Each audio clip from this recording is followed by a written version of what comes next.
Zuma Africa Mzansi igama ngosisibongo ngwashoza phambi kwami ke nemecaka kwami khona ke baba umpangazitha ke bambiza kanjalo la endaweni engakubo baba uMcwango ulapha ngasekhakini la khona inqaba yakhe izinze khona kodwa kufuka uphengi ngifuna sikubheke ukuthinta ukuthi okuqala mhlawumbe okubalekile lento engaka encane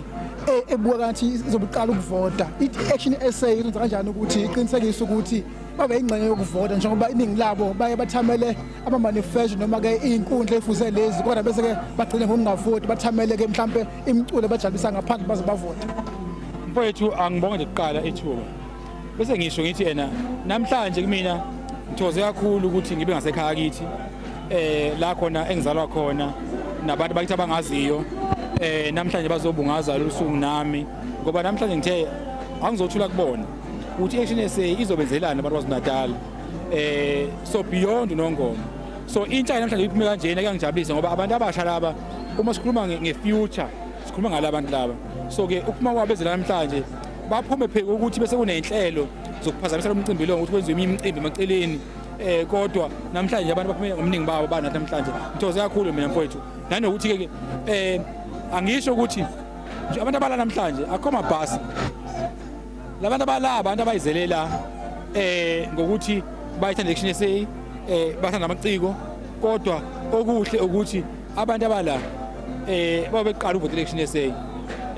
siyajabula kakhulu bala namhlanje ukuthi be nathi ukuthi sazi ukuthi nathi abantu bayasithanda. Akake mfaka Mcwango sinayo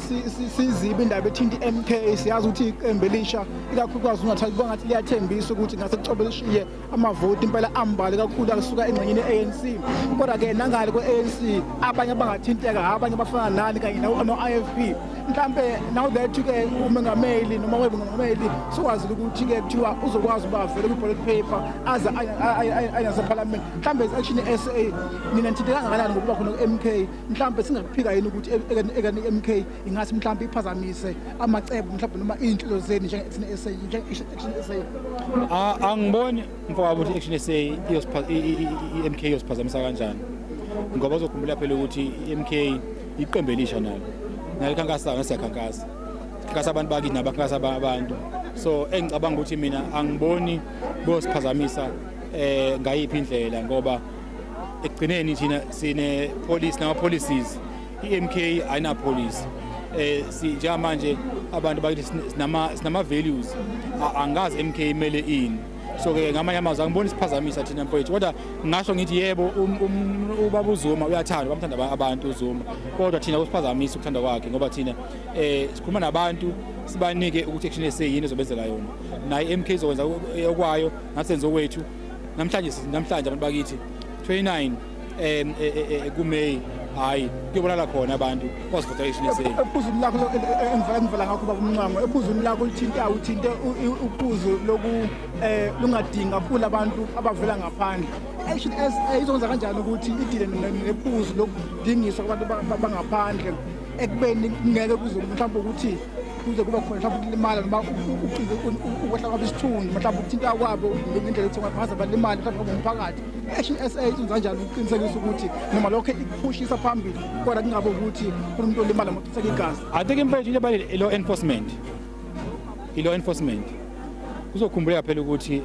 South Africa nemthetho la ezweni lethu awungezi noma kanjani angeni noma ubani so ngamazwi ke kunabantu abasezweni lethu abangenayo imvume asisho ukuthi abashawe esikushoyo ukuthi action essay iyosebenzisana nenhlaka ezifana namaphoyisa home affairs border management ukuqinisekisa ukuthi abantu abangaphandle cha phela nabo babuyele emazweni abo ngoba kunemthetho alikho izwe okwazi ukungena uqhanase nje umbuzo ukuthi kungani la South Africa beqhanasa abangaphandle cha action essay ithi cha asithi abashawe kodwa sisho ukuthi